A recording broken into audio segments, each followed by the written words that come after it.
Okay, thank you firstly for joining us. So, would you mind just introducing yourself? Where are you? Where are you from? So good morning. My name's Kay Gillard and I'm a teacher of MFL at the Clarendon Academy in Trowbridge. I took on the role of IT for the school around 4 years ago when the ECT framework first came into being. I have to say it is definitely the best part of my job, and I'm not being paid to say this, by the way. It definitely is the best part of my job. Being able to work with our newest teachers and get them on the right track at the start of their career is so exciting. But also working alongside our middle leaders, who are mainly our ECT mentors, means that I get to wander around the school. I get to see wonderful lessons and to be honest with you, nick all their best ideas and then bring them back to my own practice, which is the secret that nobody tells you. Yeah, so as I said, I've been doing it for 4 years. We initially started off with 4 ECTs. We're now up to 13 ECTs here at Clarendon, so it's quite a big cohort. Yeah. I think the key for me is keeping on top of the paperwork, so to speak, and obviously StepLab is a huge part of that. It doesn't have to be as time consuming and as scary as you think it's going to be. I know both my ECTs and my mentors dread my little Thursday email that I title StepLab misses you, just to make sure that they hit that Friday deadline if at all possible. But I think the key to the success of the job is just the relationships and the time that you build with your ECTs and your mentors. Every week is not the same. Some ECTs will find it more tricky than others, and so you have to be available for them, in the after school or the lunch times, just to have those chats and those encouragements. Okay, perfect. So lots of tips in there. So if we just start with kind of what would you say from your 4 years of doing this?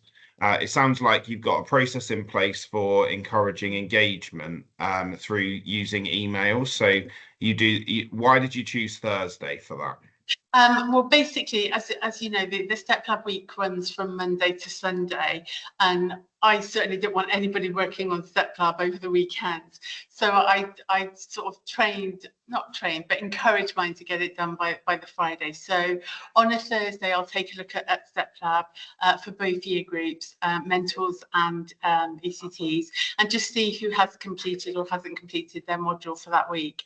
And then, as I said, I'll send that little StepLab misses you email, which I promise you, they won't believe this, but I promise you every time I press send, I do this, because I think nobody wants to be reminded, especially as Thursday is usually our parents' evening night, so that goes down particularly well with my team. But yeah, it's just a way of just reminding them, giving them that little nudge without giving them a StepLab nudge to get things done, and that seems to work very well. We have a very high engagement rate here at Clarendon. Down to the team, I have to say, not me, but down to the team. Okay, so if we now move into StepLab, so if you're new to StepLab, I think it can feel quite daunting. Kind of, there's lots of different functions that are possible within that.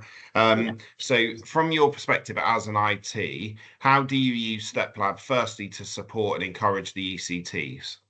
I think basically it's a question of looking at it as regularly as you can, seeing the steps that the mentors are setting, and then when you go in, and I try and go in and observe the ECTs, at least once a fortnight or once every 3 weeks, just for that quick 20 minutes, and then I know the target that they're working on. I can then provide them hopefully with some feedback based on that target, as well as some more general observations.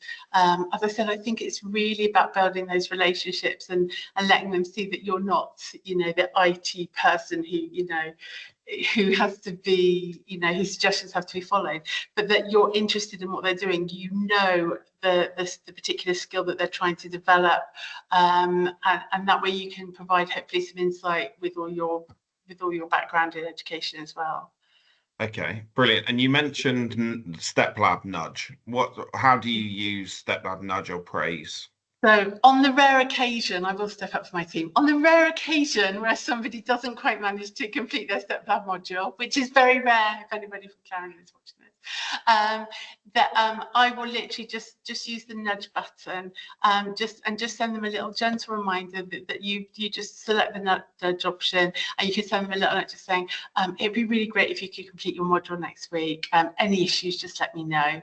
But I have to say, on the reverse of that, I am very diligent, and when I check StepLab on a Thursday, I will use that praise button every week. So every time somebody has done something, you know, if they have completed their module, they will get a word of thanks, or they'll get some encouragement, or I'm really pleased to see that you've worked on that particular element of your pedagogy, and that's gone really well, or just something just to keep the encouragement going. I have to say as well, Freddos are a great bribe as well.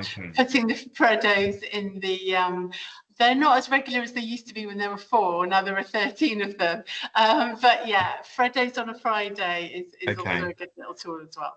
And that's not a StepLab process. That's a K yeah, process. that's just going to the supermarket, buying some Freddos and popping them in the pigeonhole. And is it similar for the mentors? Do you use nudge and praise in the similar way?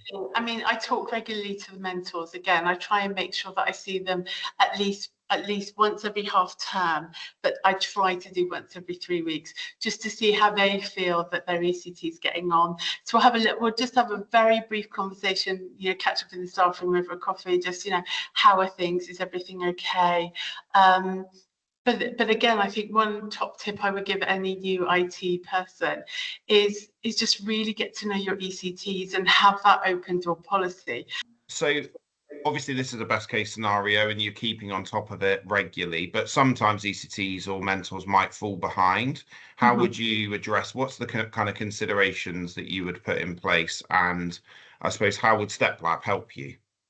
Well, basically, if we have an ECT or indeed a mentor who are unwell, or they're off work for other reasons, then I will pause the StepLab program. StepLab gives you the ability to do that, so that there's not that extra pressure. You know, when you're away, the last thing you want to be doing is worrying about a StepLab module, and I certainly don't want any of my team to be worrying about that. So through StepLab, you just pause the program for them, and then once they're back at work, I would obviously, you know, go and have a conversation with them first and say, is everything okay? I'm happy to start StepLab if you're happy. If you need a bit longer, that's absolutely fine. And then we agree a strategy by which we reintroduce StepLab. Okay, perfect. And I suppose when you notice somebody has fallen behind, so maybe they're 2 weeks behind where they should be, for example, how would you kind of respond to that in the first instance? I think just initially, you know, arranging to see them or dropping into a lesson.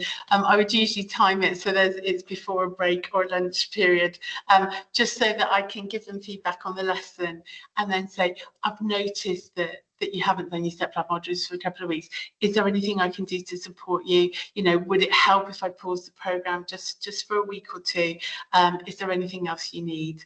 And again, it's about accessibility to you, and just making sure that you're aware of what's going on, not just within their classrooms, but for them as human beings as well. Fantastic. Okay. Thank you very much, Kay. Thanks.